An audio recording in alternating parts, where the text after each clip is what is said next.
खबरों के निष्पक्ष विश्लेषण के लिए सब्सक्राइब करें Jantantra TV and press the bell icon. Never miss any update.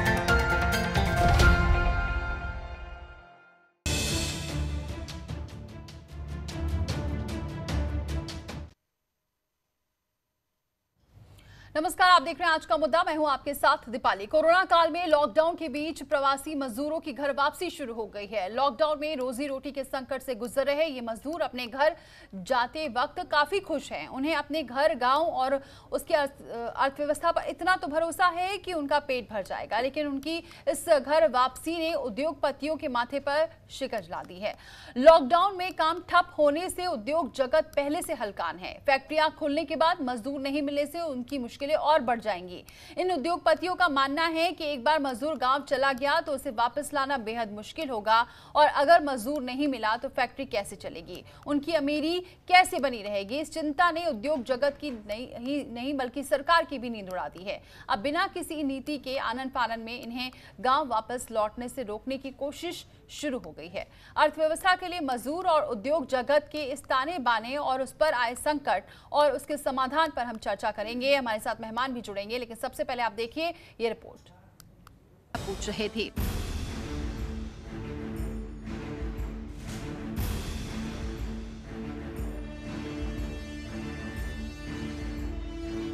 Corona virus से फैली महामारी के पहले तक पूरी दुनिया निजीकरण की तरफ भाग रही थी। एक नहीं सैकड़ों बार इंसानियत और समाज के लिए मददगार साबित हो चुकी सार्वजनिक क्षेत्रों की कंपनियों को बेचने और बंद करने की होड़ लगी हुई थी।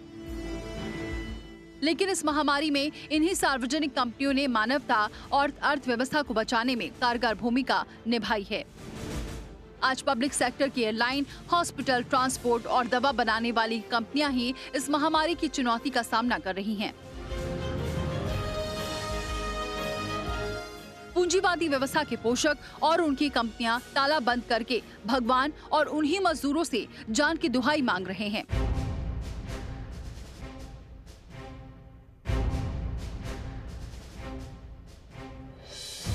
पिछले 2 दिनों से कर्नाटक के सीएम और भारत सरकार का श्रम मंत्रालय मजदूरों से अपनी अपनी जगह रुके रहने की अपील कर रहा है। जो श्रम मंत्रालय कल तक इन मजदूरों की अनदेखी कर रहा था, आज मजदूरों के सहयोग से देश की बर्बाद हो चुकी अर्थव्यवस्था को पटरी पर लाने की कोशिश कर रहा है।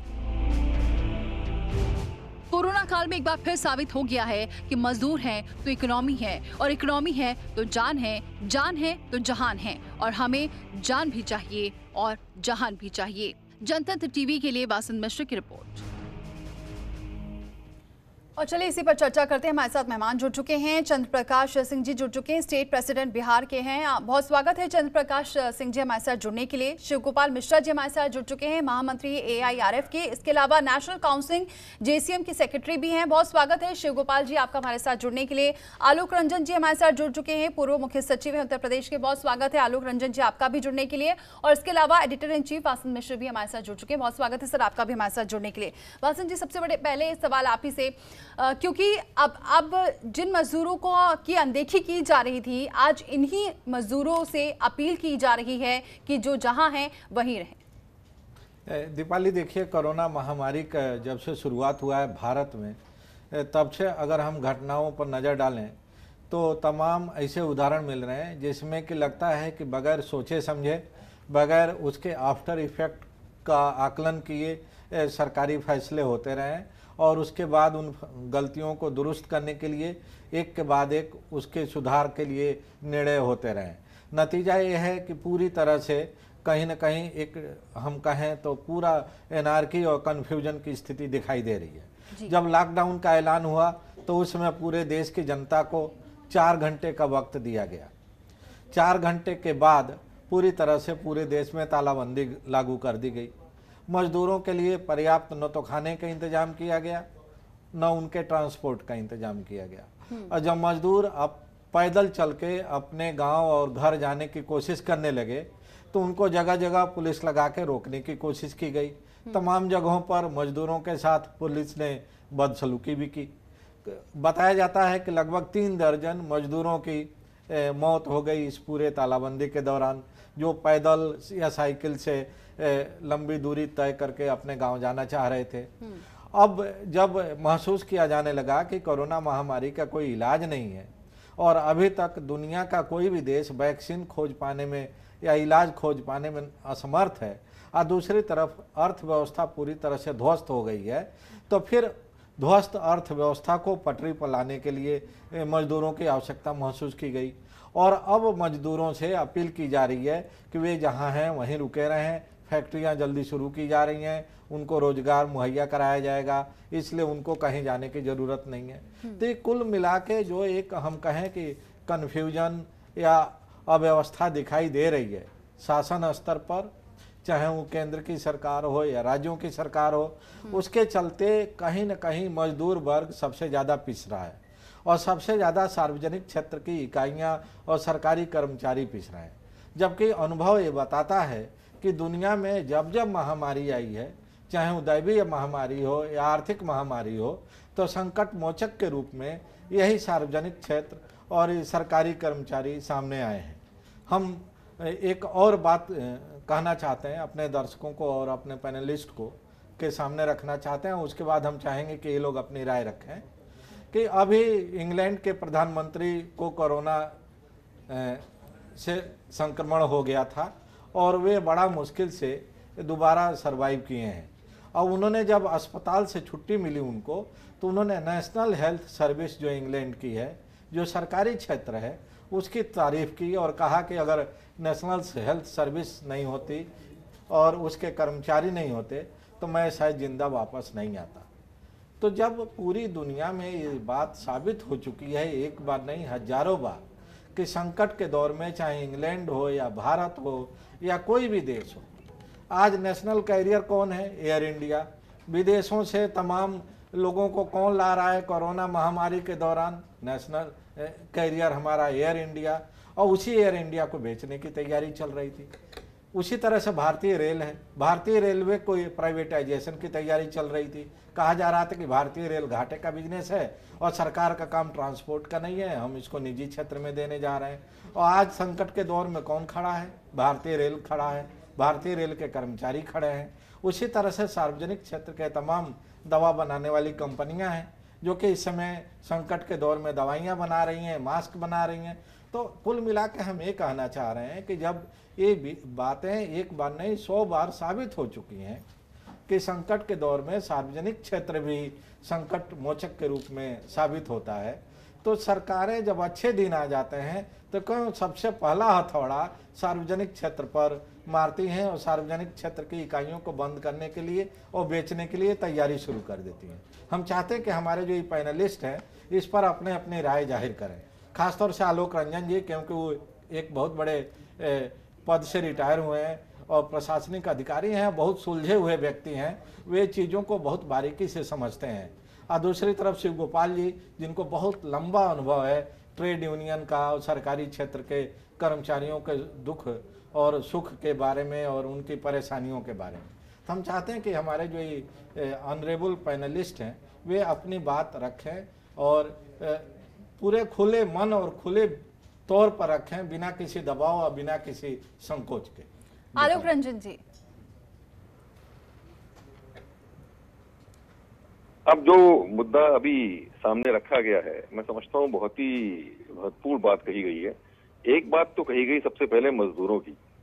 ये देखिए, इस कोरोना का जो संकट आया, इससे हम लोगों को पहली बार इस बात का एहसास हुआ कि कितने हद तक हम लोग इन मजदूरों पर हम लोग निर्भर हैं और क्या इन लोगों की वास्तविक दशा है। जो ये माइग्रेंट लेबर है, प्रवासी मजदूर हैं और जो हमारे ये गरीब मजदूर हैं, इन लोगों की वास्तविक दशा क्या है, कितनी मुश्किलों के जीवन ये लोग व्यतीत करते हैं और कह ले कि रोज के जीवन में उनको कमाना पड़ता है, उसी से खाना पड़ता है, और अगर जरा से भी समय के लिए उनका काम रुक जाए तो उनके लिए दुविधा पैदा हो जाती है, जीने मरने की नौबत पर आ जाते हैं। तभी तो ये लोग पैदल चल के घर आने लगे, सब आने लगे, इनका दबाव बढ़ने लगा कि हमको किसी तरीके से घर पहुंचाइए, वो करें, क्योंकि जहां उद्योग बंद हो गए, काम बंद हो गया, तो इनको रोजी रोटी का भी जो है संकट इनके ऊपर जो पड़ गया।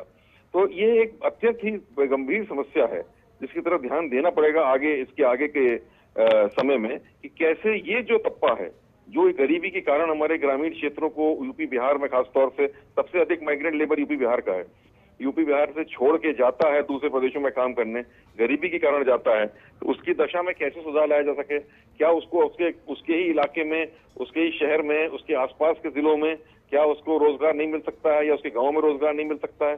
क्या इसके लिए ग्रामीण स्तर के उद्योग या व्यवसायों को और अधिक हमें महत्व नहीं देना पड़ेगा? इस तरीके के कई नीतिगत विषय जो हैं ये सामने आते हैं। और सबसे अधिक विषय जो सामने आता है, मैं समझता हूँ, कृषि क्षेत्र का है कि कृषि क्षेत्र में किस तरीके से व्यापक सुधार लाया जाए कि कृषि जो है, जो आज 65% आबादी हमारे उत्तर प्रदेश की कृषि पर निर्भर है, तो कृषि क्षेत्र कैसे इस आबादी को जो है संभाल पाए, कैसे उसमें उत्पादकता बढ़े, कैसे वहां आय बढ़े, तो ये लोग उसमें समा पाए या उसमें इनको रोजगार ग्रामीण क्षेत्र में या कृषि क्षेत्र में ही मिल पाए। ये सब चीजें एक सोचने की बात होगी। बिल्कुल। शिव गोपाल जी, आपका क्या कहना है? सार्वजनिक क्षेत्रों को जिस तरीके से अनदेखी की गई, आज वही काम आ रहे हैं। बिल्कुल सही कह रही दीपाली जी आप, और अभी वासिन भाई की रिपोर्ट से भी ये बहुत साफ जाहिर होता है कि सरकार की नीतियां जो हैं वो पूरे तौर पर पूंजीवादी नीतियां हैं। मैं ये नहीं कहूँगा कि सरकार की, इससे पहले वाली सरकार की भी नीतियां जो है वो पूंजीवादी व्यवस्था के तहत ही चलने वाली थी। स्थिति यह है कि जितने भी हमारे अच्छे जो है वो सार्वजनिक क्षेत्र हैं उनको बराबर बेचने का प्रयास होता है। अभी जो है वो HPCL को बेचने की बात हुई, जो है वो अभी हमारे जो NTPC है उसको बेचने की बात होती है, BHEL को बेचने की बात होती है, रेलवे को बेचने की बात होती है, एयरपोर्ट सारे बेच ही दिए गए, एयर इंडिया को बेचने की बातचीत चल रही है। लेकिन आज जब कोरोना में ज़रूरत पड़ी तो कहाँ चले गए ये जो सबसे ज़्यादा सीने के नज़दीक होते थे सत्ताधारी पार्टियों के लोग, वो कहाँ हैं? आज कोई प्राइवेट वाला जो है वो कोरोना से लड़ने के लिए नहीं आ रहा। आज हम लोग गुड्स ट्रेन चला रहे हैं, पार्सल ट्रेन चला रहे हैं, रात दिन 24/7 काम कर रहे हैं, कोरोना की परवाह नहीं कर रहे हैं। कम से कम 10 लाख रेल कर्मचारी रात दिन लगा हुआ है इन गाड़ियों के संचालन में, और उसके लिए कोई अलग से पारितोषिक की कल्पना भी नहीं कर सकता। तो ऐसी स्थिति में कोई कहे कि हम रेलों को जो है वो किसी प्राइवेट सेक्टर को देने की बात करेंगे या इसको टुकड़े टुकड़े में बेचने की बात करेंगे, इसकी एक्टिविटीज़ को बेचेंगे, तो वो चलने वाला नहीं है। हमने कई बार पीछे इस बारे में कोशिश भी की। हमारे मंत्री जी तो पार्लियामेंट के अंदर भी बयान दे देते हैं, बाहर भी कर दे देते हैं कि इसका निजीकरण नहीं हो सकता है। लेकिन निजी क्षेत्र में इकाइयाँ खोलने का काम जो है वो निश्चित तौर पर होने का काम होता है। आज ये सारे हमारे सामने खतरे हैं। अगर कोई भी देश में क्वालिटी ट्रांसपोर्ट चाहिए या क्वालिटी सर्विस चाहिए, तो मैं समझता हूँ कि आलोक जी बिल्कुल इस बात का तायद करेंगे कि क्वालिटी सर्विस हमको अगर मिल सकती है तो सरकारी कर्मचारी से ही मिल सकती है। आज अस्पताल जिनको गालियाँ दी जा रही थी सरकारी अस्पतालों को, आज उनकी हालत देखिए। प्राइवेट वाले जो है वो कहते हैं हम कोरोना पेशेंट नहीं लेंगे, और वो लोग जो है वो मुफ्त में सेवा कर रहे हैं अपने कोरोना के जो पीड़ित हैं लोग उनका। तो वक्त पर जो काम आएगा वो सरकारी कर्मचारी ही आएगा। हमें सरकारी तंत्र को, सार्वजनिक क्षेत्र को मजबूत करने की आवश्यकता है। उसी के सहारे हम देश को आगे बढ़ाने का काम कर सकते हैं, गरीबों की मदद भी कर सकते हैं इसी माध्यम से। जी चंद्र प्रकाश जी, आपका क्या कहना है? क्योंकि अब जो मजदूर आ रहे हैं, चाहे वो कर्नाटक हो या फिर हरियाणा में, यहाँ पर मजदूरों को आने से रोका जा रहा है, उनसे अपील की जा रही है कि आप जहाँ हैं वहाँ रहें। मजदूरों का ये कहना है कि कहीं अगर व्यवस्था ठीक भी है खाने पीने की, लेकिन उनके पास रोजगार नहीं है और वो नहीं रहना चाहते, वो अपने घर जाना चाहते हैं, तो ऐसे में ट्रेनों को रोका जा रहा है। इस पर आपका क्या कहना है? देखिए, मेरा जो बात है वो बिल्कुल स्पष्ट है। सबसे पहले तो हम आपके चैनल के माध्यम से कोरोना जंग में जो लोग लड़ रहे हैं, जो इसके वीर हैं, हम उनको पहले सैल्यूट करते हैं। और आपके माध्यम से जो आपने मजदूरों का, माइग्रेंट लेबर का खास करके जो इशू उठाया है, तो हम देखिए बिल्कुल स्पष्ट है इसमें। हमारा मानना है कि सरकार, बिल्कुल पीछे की सरकार का चर्चा करना बेकार है। जो वर्तमान है उसी पर हम बात करें तो ज्यादा अच्छा है। ये वर्तमान सरकार बिल्कुल मजदूरों के खिलाफ है, मजदूरों के विरोध में है। और आप देखिए कि ये तो इतिहास बन गया कि जो मजदूर आ रहे हैं अभी माइग्रेंट वर्कर्स, उनसे भी पैसा वसूला जा रहा है, रेल का भाड़ा वसूला जा रहा है। बहुत हल्ला करने के बाद अभी अब देखते हैं कि कुछ कहीं उसमें सुधार हुआ है। अब देखिए, जहां तक वर्कर्स का रोकने का बात है, अब देखिए ये बिल्कुल गुलामी प्रथा, ये तो बंधुआ मजदूर जैसी स्थिति हो गई कि हम अपना घर जाना चाह रहे हैं तो आप हमको घर भी नहीं जाने दे रहे हैं। जहां हम रह रहे हैं वहां हमको आप रोटी रोजी का इंतजाम भी हमारे लिए नहीं कर रहे हैं। अब आप बॉम्बे में, दिल्ली में, बेंगलोर में जहां देखिएगा एक एक कमरे में डिस्टेंसिंग क्या होगा, शारीरिक डिस्टेंसिंग का जो बात करते हैं, एक एक कमरे में 20-20 आदमी, 30-30 मजदूर सोता है, एक के ऊपर एक बना करके सोता है। ऐसे मजदूरों को खाना जहां नहीं मिल रहा है वो अपना घर आना चाहते हैं, उनको घर भी नहीं आने दे रहे हैं आप।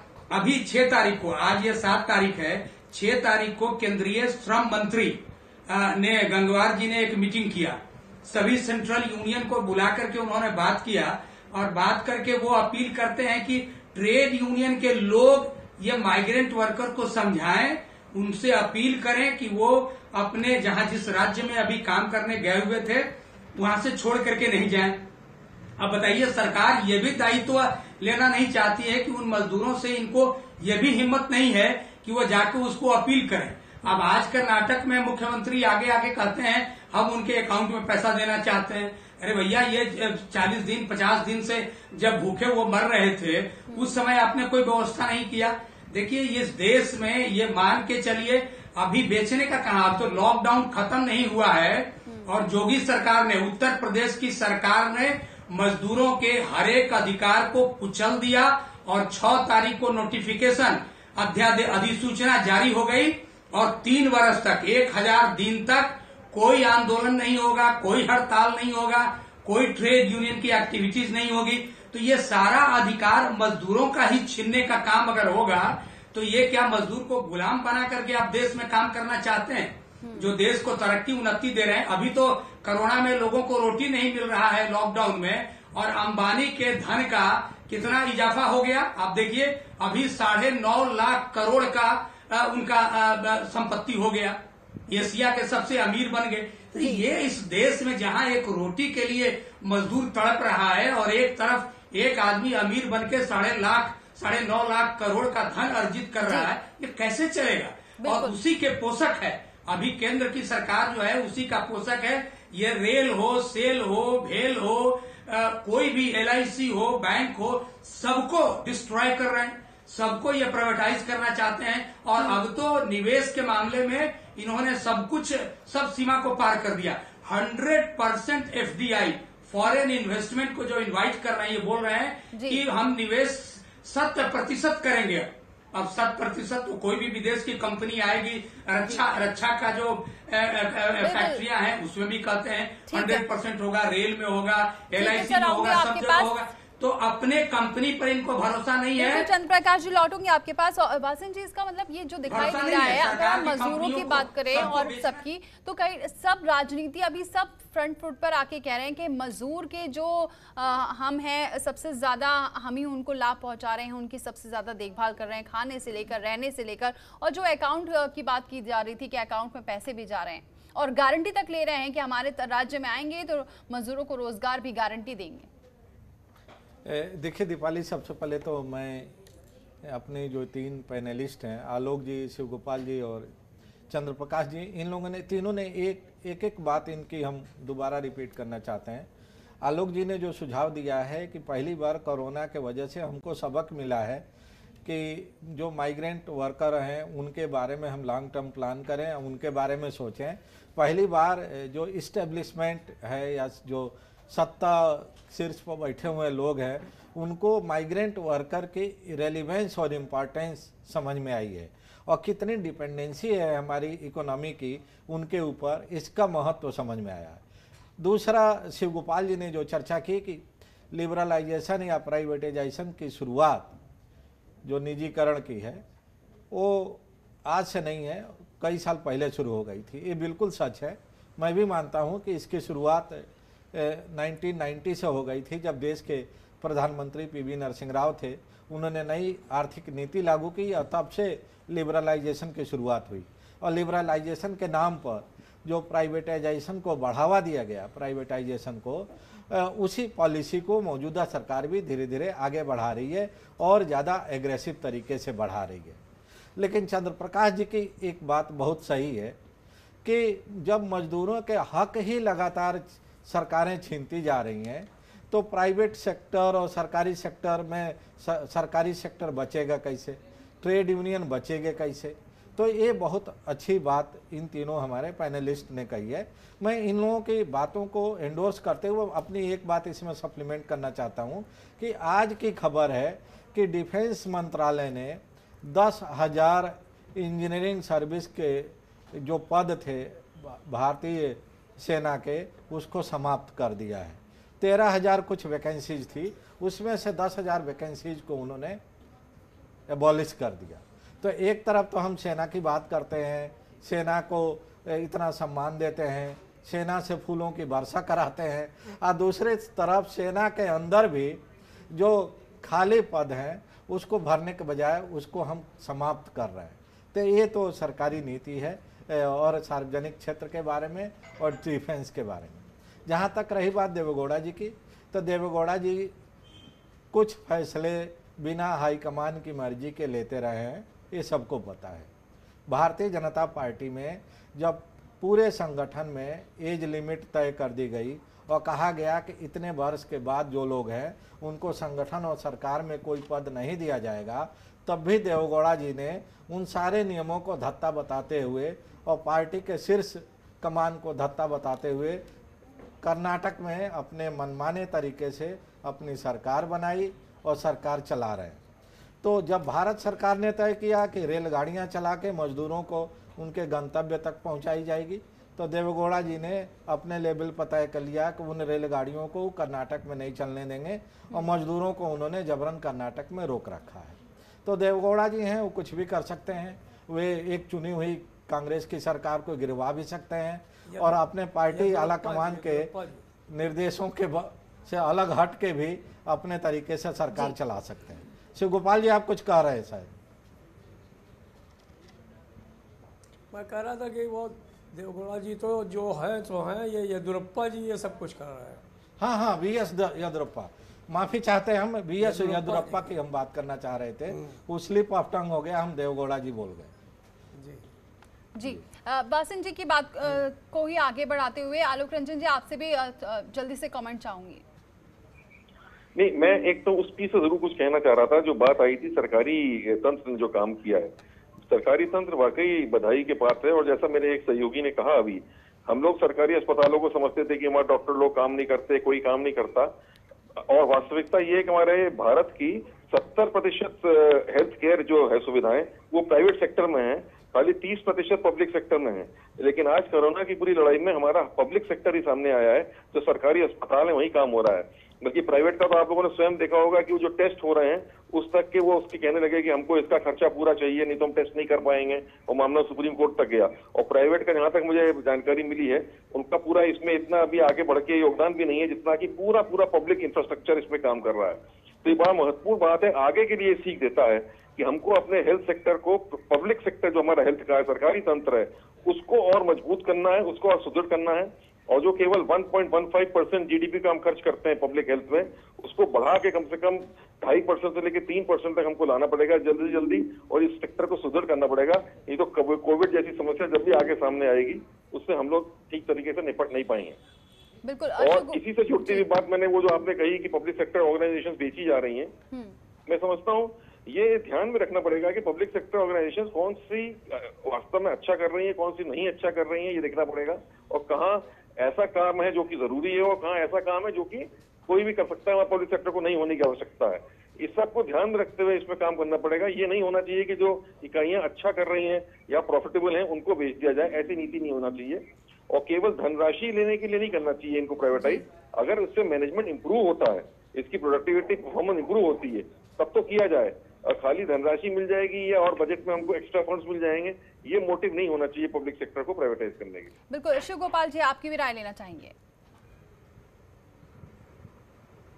मैं बिल्कुल 100% सहमत हूँ इस बात से कि बिना सरकारी तंत्र के, बिना सार्वजनिक क्षेत्र के अगर कोई ये सोच करके चले कि नहीं देश चल जाएगा, तरक्की कर जाएगा, तो बिल्कुल नहीं होगा। मैं आपको बताऊं कि यही ब्रिटेन में दूसरी जगहों पर रेलों को प्राइवेटाइज किया गया, आज उनको फिर जो है पब्लिक सेक्टर में लाने का प्रयास हो रहा है। ब्रिटिश में यही हुआ, सब जगह हुआ। एक जो सबसे बड़ी प्रॉब्लम है यहाँ इस देश में वो ये है कि गांधी जी ने कहा था कि जब देश में जो इनके पास पूंजी है उनका तो सम्मान हो रहा है, लेकिन पूंजी पैदा करने वाले हाथों का सम्मान नहीं होता। आज ये जो प्रवासी मजदूर लाने की बात हो रही है, मैंने तो जनतंत्र टीवी को आप सबको बहुत बधाई दी। इस सवाल को हम लोगों ने कितने भरोसे के साथ में लड़ने का काम किया। हम लोग पहले से ही समझ गए थे कि ये जो लॉकडाउन हुआ है इसका सबसे बड़ा बीभत्स रूप अगर कोई झेलेगा तो वो हमारा प्रवासी मजदूर झेलेगा। क्योंकि आज का जो मालिक है, प्राइवेट मालिक है, वो बहुत ही बेईमान है और वो सरकार चाहे जितनी अपील करे, मोदी जी बराबर अपील कर रहे हैं कि भाई इनको नौकरी से मत निकालो, इनको पूरी तनख्वाह दो, इनकी हम मदद करेंगे, लेकिन इनको कोई मतलब नहीं। इन्होंने सारे कारखाने बंद कर दिए और लोगों को छोड़ दिया, कहा कि हमारे पास में धर्मादा नहीं है, हमारे पास पैसा नहीं है, जब कारखाने खुलेंगे तब आइएगा। अब वो कहाँ जाए बेचारे, तो वो जाएंगे ही। तो उनको कह दिया गया गाड़ी नहीं चलाएंगे, हम तुम्हारे लिए बस नहीं चलाएंगे, हम डंडे चलाएंगे। अल्टीमेटली बाद में बात समझ में आई कि ये दंगे हो जाएंगे शहर शहर में, जगह जगह पर। इनको अपने घर पहुंचाना ही चाहिए। हम एक बात से ज़रूर असहमत हैं, चंद्र प्रकाश जी बड़े अच्छे नेता हैं हमारे, एक बात से बिल्कुल हम लोग नहीं करते। हम ये कहते हैं कि जो भी गरीब लोग हैं या जो भी प्रवासी मजदूर है, जिस राज्य से आ रहा है उसकी जिम्मेदारी है और जिस राज्य में आ रहा है उसकी जिम्मेदारी है। हमें खुशी है कि हमारे साथी हेमंत सोरेन मुख्यमंत्री झारखंड, तेलंगाना के चंद्रशेखर राव, हमारे तमाम नीतीश कुमार, हमारे जो है वो शिवराज सिंह चौहान, इवन योगी जी इस मामले में, और सब लोगों ने उसको दिया। लेकिन ये बम्बई से जो आने वाले लोग थे उनसे किराया वसूलने का काम वहाँ की सरकार ने किया। ये बहुत ही गलत काम किया। उनको खुद अपने खजाने से पैसे को खर्च करना चाहिए था।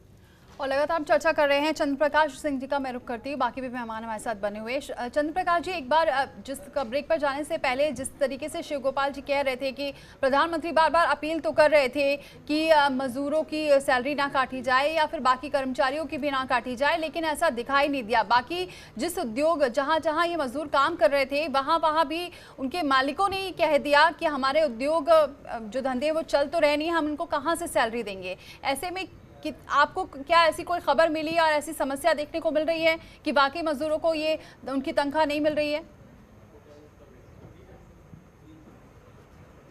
देखिए, ये तो हमको तो बड़ा आश्चर्य लगता है कि प्रधानमंत्री जी एक तरफ इंडस्ट्रीज से, उद्योगपतियों से अपील करते हैं कि जो मजदूर हैं उनका सैलरी न कटे, उनको नौकरी से नहीं निकाला जाए, और मेरे पास सैकड़ों ऐसे उदाहरण हैं कि केंद्र सरकार की जो संस्था है उन संस्थानों में जो आउटसोर्स के द्वारा जो लोग काम कर रहे हैं, पटना में एम्स जैसा चल रहा है, एनटीपीसी है, पावर ग्रिड है, इस तरह के जो ऑर्गेनाइजेशन में आउटसोर्स में जो लोग काम कर रहे हैं वहां से लोगों को निकाला भी जा रहा है।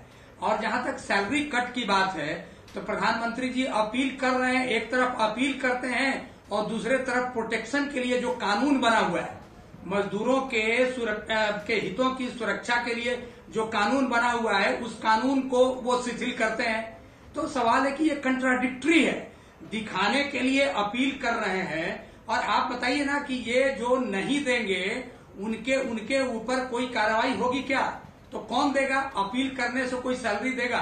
कहीं नहीं लोग दे रहा है। और आपको मैं बताऊं कि हम इस बात को हम लोग झेल रहे हैं। मार्च में बहुत जगह तो मार्च में किसी भी तरह से मार्च का सैलरी मिला है, अप्रैल का सैलरी देने के लिए मैनेजमेंट, ऐसे प्राइवेट मैनेजमेंट कहीं तैयार नहीं है और कोई सैलरी नहीं दे रहा है, नंबर 1। नंबर 2, हम देखिए श्री गोपाल मिश्रा जी हमारे बड़े भाई समान हैं, हमारा कोई, हम ये जब बात करते हैं तो मेरा कोई पॉलिटिकल इसमें कोई बात नहीं है या कोई राजनीतिक उद्देश्य से कोई बात नहीं करते हैं। हम मजदूर के लिए लड़ रहे हैं और मजदूरों के सवाल पर बात करते हैं कि देखिए ये लॉकडाउन खत्म होगा एक दिन, लेकिन मैं आपको कह रहा हूं कि आजादी के बाद से आज तक माइग्रेंट लेबर के बारे में इस देश में ऐसा कोई कानून नहीं आया, ऐसा कोई कानून नहीं बना है जिससे माइग्रेंट लेबर के हितों की रक्षा हो। एक कानून बना 1979 में, inter state migrant workers act जो बना है, उस एक्ट में वो एक्ट आज तक निष्प्रभावी है। वो कानून कभी लागू हुआ ही नहीं, बहुत सारा कुछ उसमें दम भी नहीं है। तो ये माइग्रेंट वर्कर्स को एक्सप्लॉयट करने के लिए ही एक तरफ से रखा जाता है। ये एक तरह से गुलामी के जंजीर में जकड़े हुए हैं और लॉकडाउन में ये खुल गया, पता चल गया कि देश के जो प्रवासी मजदूर हैं विभिन्न राज्यों में जो काम करने जाते हैं, बिल्कुल सही कह रहे हैं आप। इस लॉकडाउन में ये चीजें सामने आ गई कि जिन मजदूरों की अनदेखी की जा रही थी, आज वही मजदूर काम आ रहे हैं। बार बार उन्हीं से अपील भी की जा रही है। रोकूंगी सर मैं आपको, क्योंकि मेरे पास समय इतना ही है, लेकिन बहुत बहुत शुक्रिया आप सभी का हमारे साथ जुड़ने के लिए, इस चर्चा में शामिल होने के लिए। और इसी के साथ फिलहाल इतना ही, लेकिन खबरों का सिलसिला जारी है।